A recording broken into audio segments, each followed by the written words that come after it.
O governo do Uruguai se manifesta aí no dia 1º de setembro de 2016 e diz o seguinte, por meio de um comunicado aí publicado no Ministério das Relações Exteriores, que diz o seguinte: o processo diz que a presidente democraticamente eleita do Brasil, a Dilma, foi vítima de uma grande injustiça.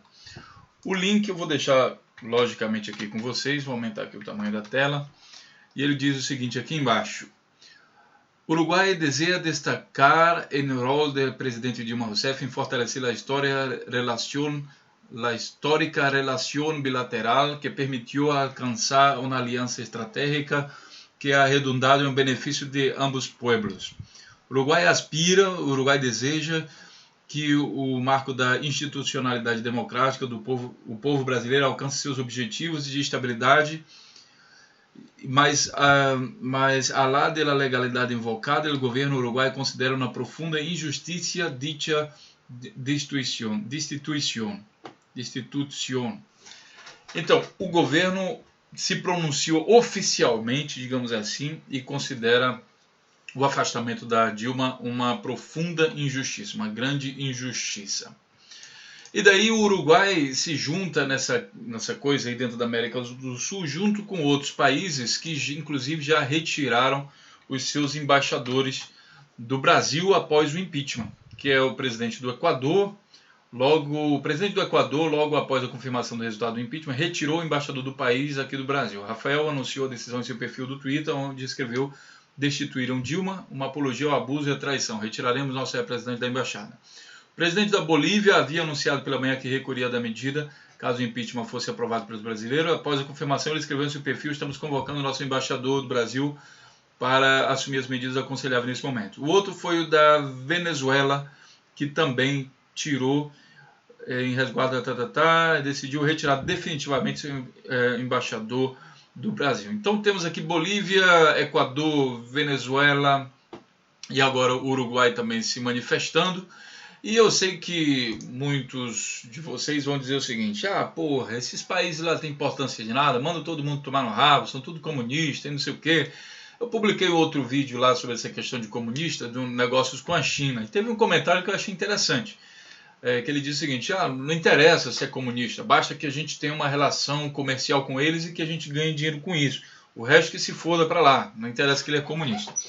Pois bem, levando isso em consideração, e levando em consideração que, apesar desses países que muitos vão dizer são comunistas, tem que se foder para lá, desculpem o palavrão aí, mas é o que a gente vê, né? Nos comentários que a gente vê nos vídeos aí tem muito palavrão. A gente vai ver o seguinte: o Mercosul, notícia publicada aqui pelo Planalto, é a principal fonte de superávit comercial do Brasil. Independente das políticas econômicas que cada um parceiro tem, o Mercosul tornou-se, no governo principalmente do Lula, a principal fonte de superávit. Antigamente o Brasil vivia meio de pedindo, pelo amor de Deus, que os americanos comprassem alguma coisa do Brasil. Olha, a gente tem banana aqui, olha, tem farinha, tem um negócio aqui, tem café para vender e tal. E os americanos faziam o que queriam com o Brasil. Eles diziam: olha, a laranja não está muito boa, então a gente não vai comprar. E tudo isso que faziam com o comércio brasileiro prejudicava imensamente o Brasil, entrava em crise, era uma chororô danada. Então veio o governo do Lula e resolveu isso, diversificou o mercado e tornou o Mercosul. Claro, imagina, você tem o Mercosul aí, os países do lado, você economiza uma grana violenta com logística.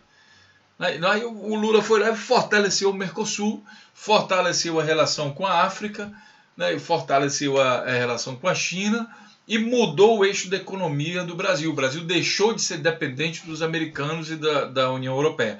Continuam sendo grandes parceiros, mas já não mais assim de tanta, não é mais uma situação de dependência, digamos assim, como tinha antes. Então o Mercosul é a principal fonte de superávit comercial no Brasil, isso dito pelo próprio site do Planalto da Presidência da República, uma notícia que foi publicada aqui em julho de 2015. Saldo comercial com países que formam o bloco ultrapassa 2 bilhões nos primeiros 6 meses de 2015. E eu sei que você vai ficar teimando, a Venezuela é comunista, Venezuela que tem que se lascar e não sei o que e tudo mais. Pois bem, olha só o que eu vou mostrar para vocês. Digamos que aqui fechou 2015 com 4 bilhões.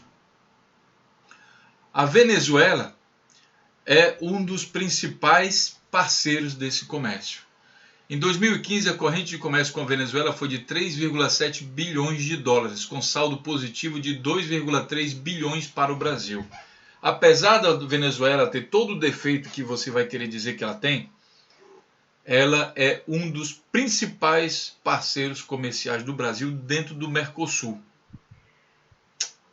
E aí, como fica a argumentação de que a Venezuela não é importante? Como fica a argumentação do governo Temer, que diz que tem que ser duro com esses parceiros? Ao ser duro com esses parceiros, prejudica as empresas brasileiras que estão exportando aí atualmente para a Venezuela, né? Empresas que também querem ganhar dinheiro, mas vão ser prejudicadas por causa dessa filosofia de comunismo, de não sei o que, para lá. No final das contas, o dono da casa, o chefe da casa, no caso aqui o presidente do Brasil, ele tem que cuidar que o Brasil ganhe dinheiro. Não interessa muito se o cara é comunista ou não. Você não vai se meter no país do outro e intervir no país do outro. Mas é interessante para o Brasil manter relações comerciais com todos. Por isso que o Brasil vai desde os Estados Unidos até a Venezuela. Por isso que vai lá negociar com o Irã. Que o Irã é um potencial grande comprador do Brasil. Por isso que o Brasil foi lá conversar com a China nos tempos do Lula. Porque antes, no tempo do FHC, o Brasil virava as costas para todo esse povo. O Brasil hoje exporta muito para a África, para a China, para esses países. E por isso ganhou mais dinheiro, muito mais dinheiro. Claro que o Brasil não vai se meter no governo da África, da China, os governos dos países da África, nem da China, nem no canto, mas ele vai virar parceiro comercial. Isso é importante, independente da filosofia política. Portanto, reveja o seu conceito de que os países da América do Sul não são importantes. Grande abraço e até o próximo vídeo.